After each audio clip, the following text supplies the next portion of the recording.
ونستعين به ونستغفره، ونعوذ بالله تبارك وتعالى من شرور أنفسنا ومن سيئات أعمالنا. من يهده الله تعالى فلا مضل له، ومن يضلل فلا هادي له، وأشهد أن لا إله إلا الله وحده لا شريك له، وأشهد أن محمدا عبده ورسوله. يا أيها الذين آمنوا اتقوا الله حق تقاته ولا تموتن إلا وأنتم مسلمون. يا أيها الناس اتقوا ربكم الذي خلقكم من نفس واحدة وخلق منها زوجها وبث منهما رجالا كثيرا ونساء، واتقوا الله الذي تساءلون به والأرحام إن الله كان عليكم رقيبا. يا أيها الذين آمنوا اتقوا الله وقولوا قولا سديدا يصلح لكم أعمالكم ويغفر لكم ذنوبكم، ومن يطع الله ورسوله فقد فاز فوزا عظيما. أما بعد، فإن أصدق الحديث كتاب الله تعالى، وأحسن الهدي هدي محمد صلى الله عليه وآله وسلم، وشر الأمور محدثاتها، وكل محدثة بدعة، وكل بدعة ضلالة، وكل ضلالة في النار. نسأل الله العزيز الغفار أن يجيرنا وإياكم من عذاب النار. أما بعد، أيها الأخيار، فأوصيكم ونفسي بتقوى الله تعالى والسمع والطاعة لنبيه صلى الله عليه وآله وسلم، فالتقوى سبيل النجاح ومنهاج الفلاح، ومنحى من يخافون أهوال يوم القيامة، ومسلك من يرجون عند ربهم السلامة.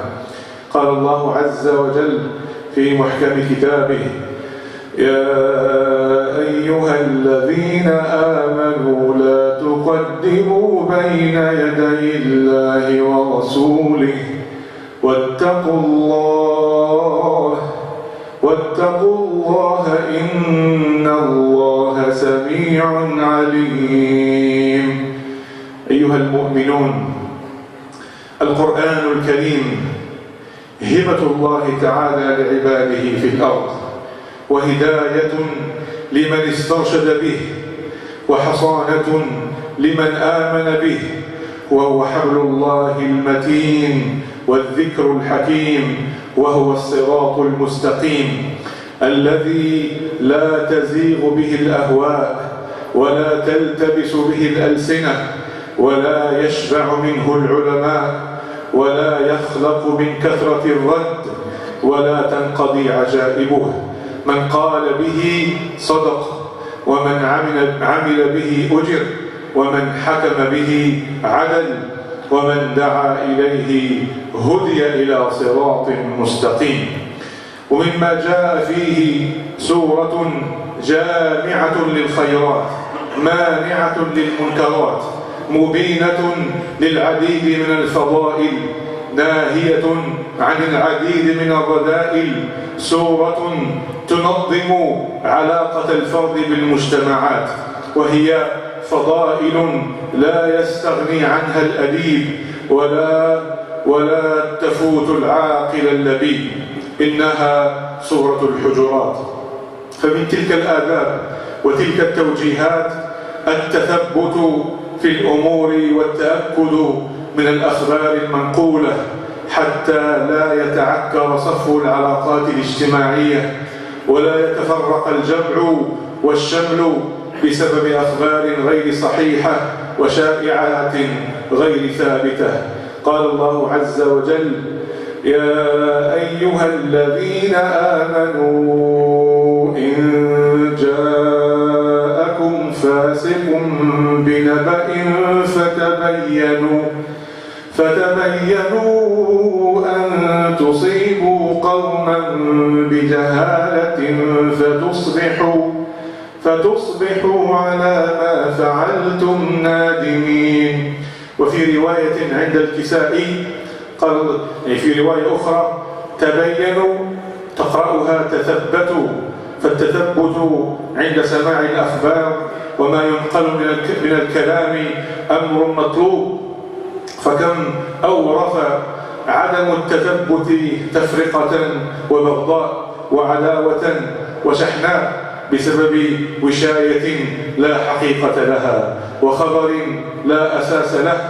وقد علمنا الله عز وجل في محكم كتابه أن نستقي الأخبار من مصادرها، وأن نقل المعلومات تكون من أهلها. فمع علم الله سبحانه وتعالى بكل شيء، وهو جل في علاه علام الغيوب الكاشف المطلع على ما في القلوب، إلا أنه سأل سبحانه وتعالى نبيه عيسى عليه السلام قائلا، قال تعالى في محكم كتابه: وإذ قال الله يا عيسى ابن مريم أأنت قلت للناس اتخذوني وأمي إلهين من دون الله؟ قال سبحانك ما يكون لي أن أقول ما ليس لي بحق، إن كنت قلته فقد علمته، تعلم ما في نفسي ولا أعلم ما في نفسك، إنك أنت علام الغيوب. وقد حذر النبي صلى الله عليه وآله وسلم من النميمة ونقل الكلام للإفساد بين الناس. ذكر البخاري في الأدب المفرد وصححه الشيخ الألباني رحمه الله تعالى عن أسماء بنت يزيد قالت قال صلى الله عليه وآله وسلم: ألا أخبركم بخياركم؟ قالوا بلى. قال: الذين إذا رؤوا ذكر الله، اللهم اجعلنا منهم يا رب العالمين. ثم قال صلى الله عليه وسلم: أفلا أخبركم بشراركم؟ قالوا بلى. قال: المشاؤون بالنميمة، المفسدون بين الأحبة، الباغون البراء العنت. وأن تبغي البريء العنت، هذا من نتائج النميمة وثمارها والعياذ بالله، لأن النمام عياذا بالله يجعل بين الأبرياء عنة ومشقة وفسادا وشرا وعداوة. أيها المسلمون، ومن توجيهات سورة الحجرات النهي عن جملة من الأفعال والسلوكيات التي تتنافى مع كمال الإيمان وتتنافى مع العمل الصالح، كالسخرية والاستهزاء والتنابز للألقاب، لأنها أفعال تسبب العداوة بين أفراد المجتمع. قال الله عز وجل: يا أيها الذين آمنوا لا يسخر قوم من قوم عسى أن يكونوا خيرا منهم، ولا نساء من نساء عسى أن يكن خيرا منهن، ولا تلمزوا أنفسكم ولا تنابزوا بالألقاب، بئس الاسم الفسوق بعد الإيمان، ومن لم يتب فأولئك هم الظالمون. وقد أكد رسول الله صلى الله عليه وآله وسلم على تحريم تلك العادات السيئة، فقال صلى الله عليه وآله وسلم من حديث أبي هريرة: المسلم أخو المسلم، لا يظلمه ولا يخذله ولا يحقره، التقوى ها هنا، ويشير إلى صدره 3 مرات: بحسب امرئ من الشر أن يحقر أخاه المسلم. عباد الله، وقد دعانا الله عز وجل في سورة الحجرات إلى إقامة مجتمع تسود بين أفراده المحبة وتغمرهم الألفة والمودة، وتصان فيه الأعراض والدماء والأموال، ولا يطغى فيه قوي على ضعيف، يسعى الغني في حاجة الفقير، ويتفقد الجار جاره، ويعود السليم المريض، ويمسك كل فرد لسانه عن أعراض الآخرين فلا يزدريهم ولا يتطاول عليهم ولا يؤذيهم، بل يتعايش الناس بسلام آمنين، يجمعهم حب الله عز وجل وحب رسوله صلى الله عليه وسلم.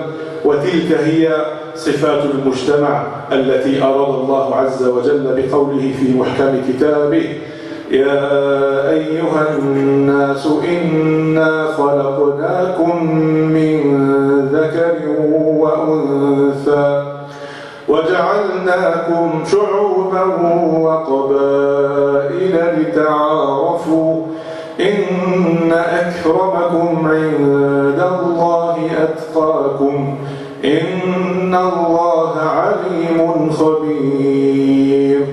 فاللهم اجعلنا ممن يستمعون القول فيتبعون أحسنه، ووفقنا الله عز وجل وإياكم لطاعته وطاعة رسوله صلى الله عليه وآله وسلم، وطاعة من أمرنا بطاعتهم وفقا لقول الله عز وجل في محكم كتابه: يا أيها الذين آمنوا أطيعوا الله وأطيعوا الرسول وأولي الأمر منكم.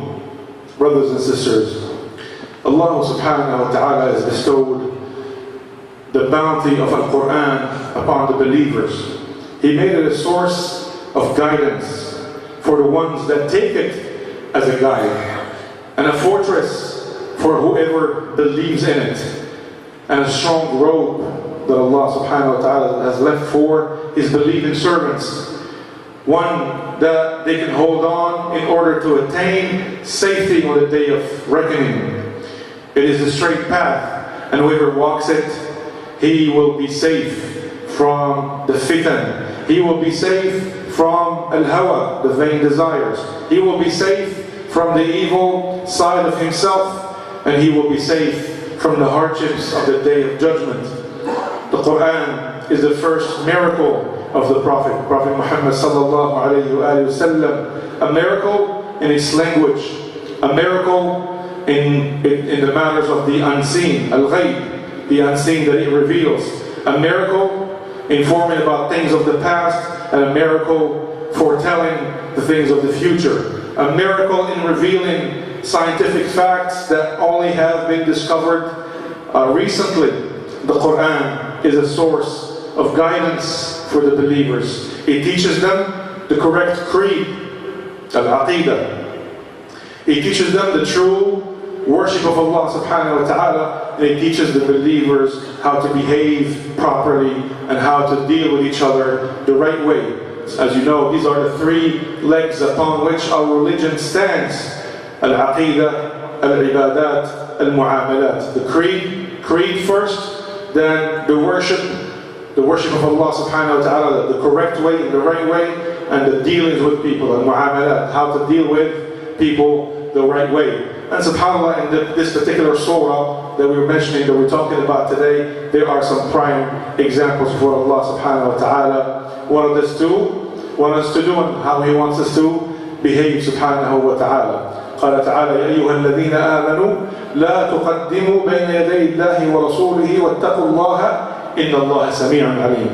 هذا أدب مع الله عز وجل ومع رسوله صلى الله عليه وسلم من عباده المؤمنين في طريقة التعامل. سبحان الله، قال تعالى: لا تقدموا بين يدي الله ورسوله، أي لا تسرعوا في الأشياء بين يديه، أي قبله، بل كونوا تبعا له في جميع الأمور، حتى دخل ذلك في عموم الأدب الشرعي الذي نراه في حديث معاذ رضي الله عنه. قال سبحان الله، حين سأل النبي صلى الله عليه وسلم حين بعثه إلى اليمن، قال، أو سأله النبي صلى الله عليه وسلم قال: بما تحكم يا معاذ، بما تحكم؟ قال: بكتاب الله. قال: فإن لم تجد؟ قال: بسنة رسول الله. قال: فإن لم تجد؟ قال: أجتهد رأيي. فضرب رسول الله صلى الله عليه وسلم على صدره وقال الحمد لله الذي وفق رسول الله لما يرضي رسول الله. سبحان الله. فنحن كذلك نشهد الله عز وجل أننا أمة نتبع رسول الله صلى الله عليه وسلم، نتأدب معه ولا نأتي بما لم يشرع ولا نقدم بين يديه ولا بين يدي ربه سبحانه وتعالى. Allah Ta'ala said, "O you who believe, do not forward in the presence of the Messenger of Allah and fear Allah, for verily Allah is all hearing and all knowing." So this surah, when it was revealed, subhanAllah, it was revealed to teach the believers how to behave in the proper way with Allah subhanahu wa ta'ala, the right adab, the right etiquette with Allah subhanahu wa ta'ala, and also how to behave properly in the presence of Rasulullah, of the Messenger of Allah sallallahu alayhi wa sallam. It came to regulate behaviors in general, subhanAllah, regulate the relationships between the believers, and to ensure that there will be harmony in the communities, and there will be harmony in the groups, and thus, subhanAllah, it will be harmony in the ummah of Muhammad sallallahu alaihi wasallam. What Allah said, do not forward in the presence of the Messenger of Allah, it means that you need to observe mannerism and politeness and courtesy in the presence of the Prophet sallallahu alaihi wasallam. And the true followers of the Messengers of Allah sallallahu alaihi wasallam, that's what they're supposed to do. This also means, as it pertains to our time, subhanAllah, where the Messenger of Allah is no longer, is for us to stick to his sunnah sallallahu alaihi wasallam, and we should not innovate in his deen. And subhanAllah, and whenever you hear someone saying Qala Rasulullah, when you hear someone saying the Messenger of Allah sallallahu alaihi wasallam said, you need to stop talking and you need to listen very carefully.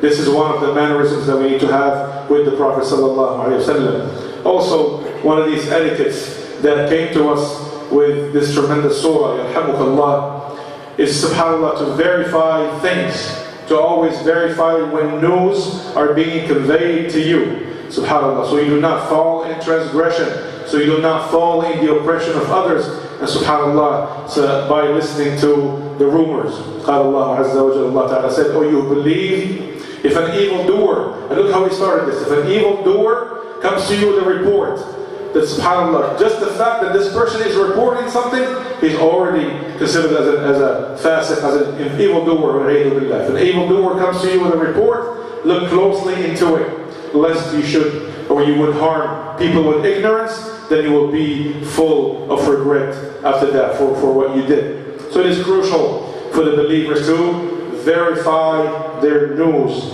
to verify the news that they get before acting upon them. SubhanAllah, the opposite of that would be a source of hardships, will be a source of quarrels, will be a source of animosities, will be a source of dispersion between the believers, because subhanAllah, the unfounded rumors that they could have had reported to them.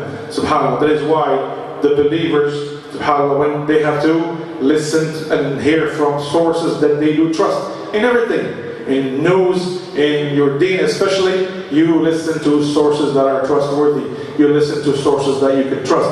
And Allah subhanahu wa ta'ala showed us many examples of this in His behavior subhanahu wa ta'ala, the way He dealt with some of His messengers subhanahu wa ta'ala, in dealing with Isa alayhi salam, for example. Allah ta'ala knows best. He's the one that knows all of the unseen, but yet He asks the prophets and messengers, and here in this particular ayah I'm about to read, he asked Isa alayhi salam, even though he knows the answer. "O Isa, O Jesus, son of Mary, did you tell the people, take me and my mother as deities, as gods to be worshipped besides Allah?" Isa alayhi salam said, "Praise be to you. It is not befitting for me to say that which I have no right to. If I had said it, you'd have known about it. You know what's in my mind, and I don't know what's in yours. You are the knower of all the unseen things." Subhanallah. Allah subhanahu wa ta'ala knows every aspect of the unseen, but He still asked Isa alayhi salam the question and let him speak for himself and clarify, in order to teach the believers, to teach you and I, subhanallah, that we have to clarify and verify our information. Prophet Muhammad ﷺ also warned us about gossiping and backbiting and slandering that is aimed to destroy the relationships between the people. The hadith of Asma bint Yazid, subhanAllah, the Prophet ﷺ said, as was collected by Al-Bukhari, shouldn't I reveal to you the best from amongst you? The best from amongst you. They said, by all means, Ya Rasulullah, by all means, let us know. He said, subhanAllah, the ones that when they're seen, Allah Ta'ala is remembered.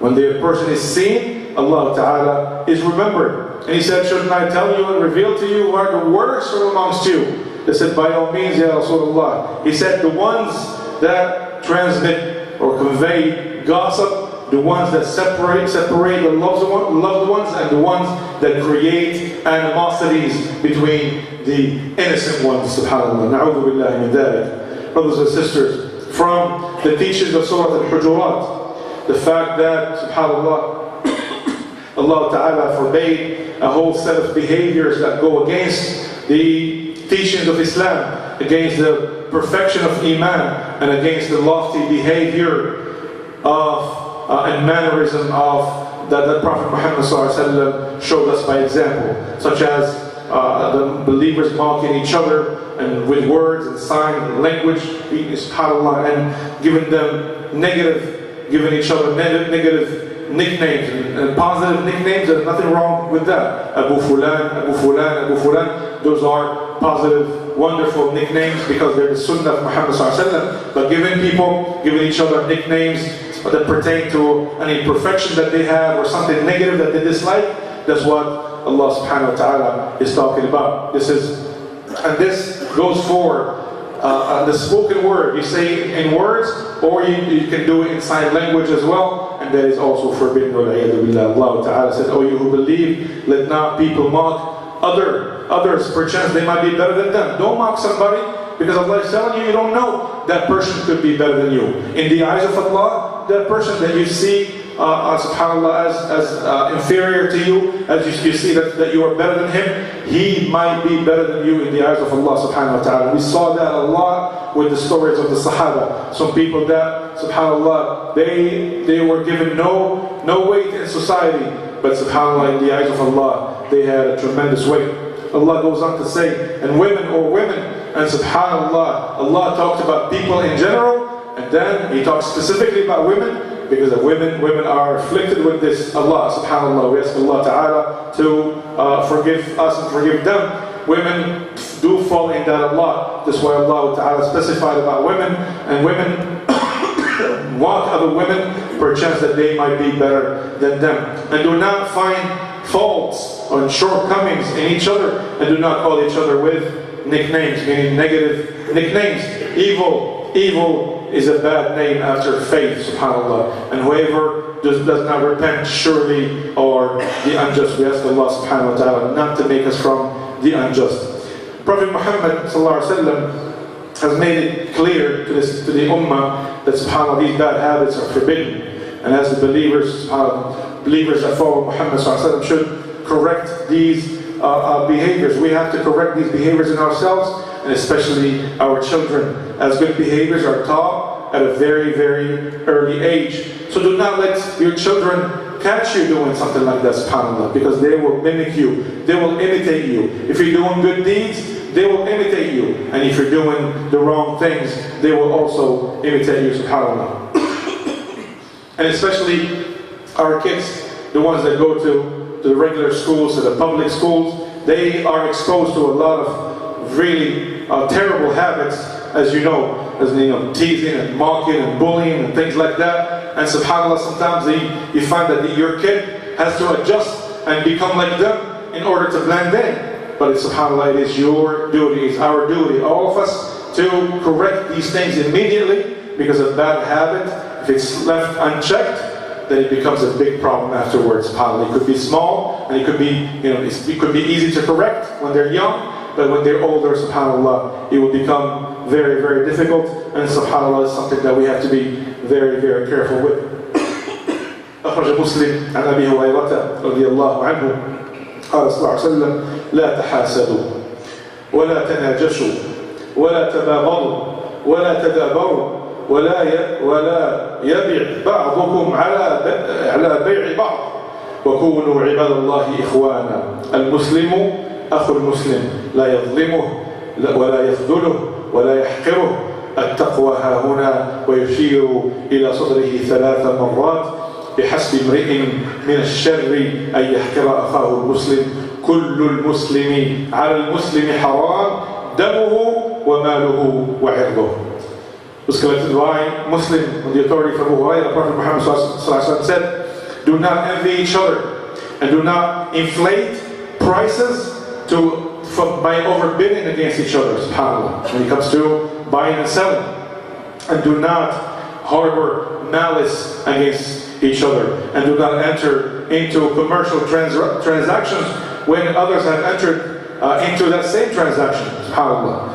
But be slaves of Allah as brothers. A Muslim is the brother of another Muslim. He neither oppresses him, nor does he look down on him, nor does he humiliate him. Piety is here, and he pointed to his chest 3 times, subhanAllah. And then he says, it is enough evil for a Muslim to hold his Muslim brother in contempt. All things of a Muslim are off limits, meaning they should not be violated. And he mentions, sallallahu alaihi wasallam, his blood, his property, and his honor. SubhanAllah. So Surah Al-Hujuraat, brothers and sisters, among other surah, came to regulate these behaviors and came to teach us a lot of important meanings. And one of these meanings that I'll mention, inshallah ta'ala, is that we have to love each other for the sake of Allah. The believers, all of them, have to love each other for the sake of Allah, regardless of many aspects. And Islam, subhanAllah, is background and color blind. We should not measure each other by our color and background and race and geographic location and lineage and wealth and social status. All of that, subhanAllah, is in the hands of Allah. So how can we hold each other accountable for something that we have no hand in? It is all in the hand of Allah subhanahu wa ta'ala. Rather, we should be blind to all these considerations and treat each other with love and compassion, inshallah ta'ala. We ask Allah subhanahu wa ta'ala to make us from the ones that follow His commandments and follow the footsteps of Muhammad sallallahu alaihi wasallam, and the ones that are a peace, as a source of peace and serenity for their surroundings. أقول قولي هذا وأستغفر الله لي ولكم فاستغفروه إنه هو الغفور الرحيم.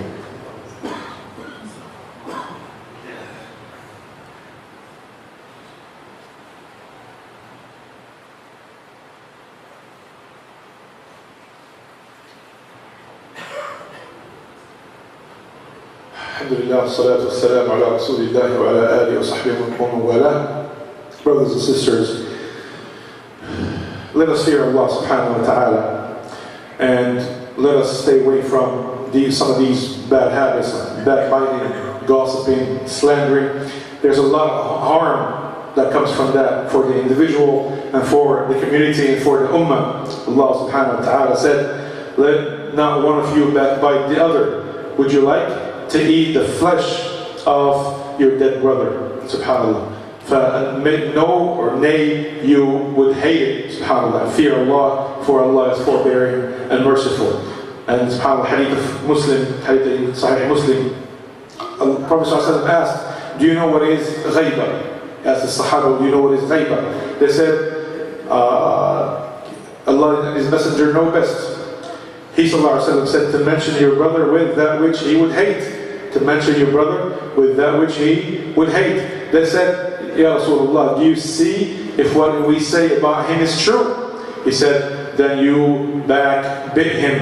And if it's not true, then you slandered him. SubhanAllah. So brothers and sisters, the believer has a sanctity that should not be transgressed against when it comes to his blood, his wealth, and his honor, as the Prophet ﷺ said, all the Muslims are forbidden for other Muslims, their blood, their wealth, and their honor. Meaning it's off limit, it should not be transgressed against. Brothers and sisters, this surah, this tremendous surah, the scholars have called it the surah of al-adab, the surah of al-tarbiyah. This is the surah of education and subhanAllah, mannerism, because it teaches the believers how to behave properly. It educates them on many aspects of living in social groups. It regulates the relationships between the believers in accordance to what is pleasing to Allah subhanahu wa ta'ala, and the lofty mannerism that has been taught to us by example by the Messenger of Allah sallallahu alayhi wa sallam. And that's what we were able to cover in this khutbah pertaining to this surah is only a small fraction to what the surah contains. But inshallah, inshallah ta'ala, in our weekly lectures we will do a series about the explanation of Surah Al-Hujuraat, inshallah ta'ala. And incidentally, just to remind our brothers and sisters, our lectures are Wednesday and Friday between Maghrib and Isha, inshallah. So try to be with us as much as you can, in order for all of us, inshallah, to benefit, and all of us to learn our deen, and all of us to get closer to Allah subhanahu wa ta'ala. We ask Allah ta'ala to teach us that which we do not know, and to remind us of that which we have forgotten. أقول قولي هذا وأستغفر الله لي ولكم. اللهم اغفر لنا ذنوبنا وإسرافنا في أمرنا وثبت أقدامنا وانصرنا على القوم الكافرين. اللهم اجعل الحياة زيادة لنا في كل خير، واجعل الموت راحة لنا من كل شر. اللهم آت أنفسنا تقواها وزكها أنت خير من زكاها، أنت وليها ومولاها. اللهم اغفر لنا خطأنا وعمدنا وجدنا وهزلنا وكل ذلك عندنا. عباد الله، إن الله يأمر بالعدل والإحسان وإيتاء ذي القربى وينهى عن الفحشاء والمنكر والبغي يعظكم لعلكم تذكرون. وأقم الصلاة.